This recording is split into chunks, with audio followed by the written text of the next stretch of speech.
The Battle of Marathon. In 490 BC, on the plains of Marathon, two worlds collided. Athenian democracy, young and fragile, faced the overwhelming might of the Persian Empire, led by the great King Darius. This was a battle for survival, for identity, and for the fate of an idea that was changing the world: democracy. The Persian army, vast and fearsome, had landed on the plains of Marathon. Their cavalry and archers seemed invincible on such open terrain. Callimachus, the Greek polemarch, stood on the heights, surveying the enemy.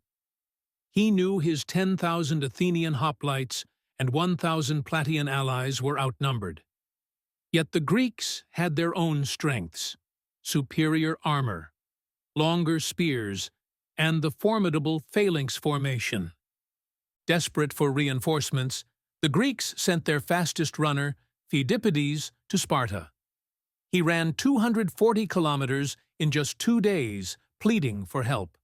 But the Spartans, bound by religious customs, delayed their march. Athens would have to stand alone, facing one of the greatest empires the world had ever seen. In the Greek camp, tension was high.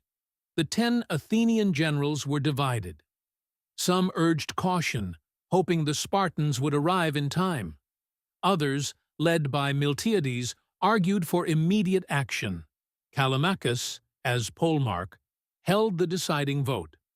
After careful consideration, he chose to attack. The Greek strategy was audacious. They stretched their line thin to match the Persian front, reinforcing their flanks to counter the enemy's cavalry. The hoplites, protected by bronze helmets and shields, advanced slowly and steadily, their movements synchronized to the music of flutes. When the Greeks were within 200 yards, the Persian archers let loose a volley of arrows, but the hoplites' armor held firm. Suddenly, the Greek line broke into a charge. Their spears struck the lightly armored Persian soldiers with devastating force. The Persian center managed to hold, but only barely.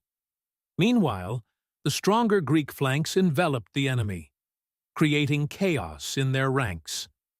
The Persians, caught in a double envelopment, began to flee. The Greeks pursued them to the beach, capturing 7 ships and preventing the enemy from regrouping.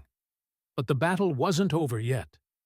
The Persian fleet set sail for Athens, hoping to attack the undefended city. As the Greek army raced back to Athens, Pheidippides was sent ahead to deliver the news of victory.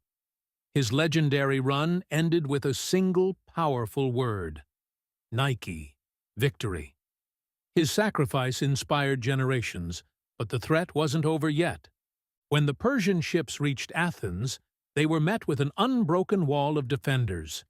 The Athenians had marched the 40 kilometers from Marathon in record time, their determination unshaken. Seeing the city prepared for battle, the Persians abandoned their plans and sailed home. The Battle of Marathon was a crushing blow to Persian ambitions in Greece. Darius would plan another invasion, but for now, the Greeks celebrated their improbable victory. They had shown that unity, strategy, and courage could triumph against overwhelming odds. This victory was more than just a military success. It solidified the belief in the power of democracy and inspired future generations to defend their freedoms. Marathon became a symbol of resilience and the enduring spirit of a free people. The Persian Empire, vast and powerful, underestimated the resolve of the Greek city-states. Marathon was a turning point, proving that even the greatest empires could be challenged by those fighting for their homes and ideals. Today, the fields of Marathon stand as a testament to courage and determination. The echoes of that battle remind us of the sacrifices made to protect the fragile light of democracy. From this small plain, a legacy was born that shaped the course of history. Thank you for joining us on this journey through history. Don't forget to like, subscribe, and explore more stories that shaped our world.